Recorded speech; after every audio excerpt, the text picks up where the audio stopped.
Kasako Media, tunaangazia maisha, tunaandika kesho. Jeshi la polisi mkoa wa Kagera linapenda kufafanua kuwa picha mnato inasambazwa katika mitandao ya kijamii ikionyesha mizoga ya ng'ombe wa kisasa ikipotoshwa kuwa ng'ombe hao wameuawa kutokana na mgogoro wa wakulima na wafugaji mkoani humo. Mkoani Kagera hakuna tukio kama hilo lililotokea. Aidha, hakuna ufugaji mkubwa wa ng'ombe aina hiyo mkoani Kagera zaidi ya ng'ombe aina ya Ankole.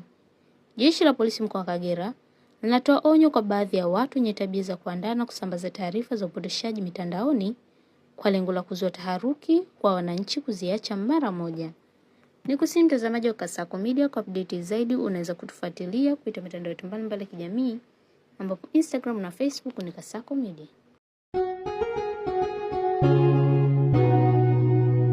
Kasako Media, tunaangazia maisha, tunaandika kesho.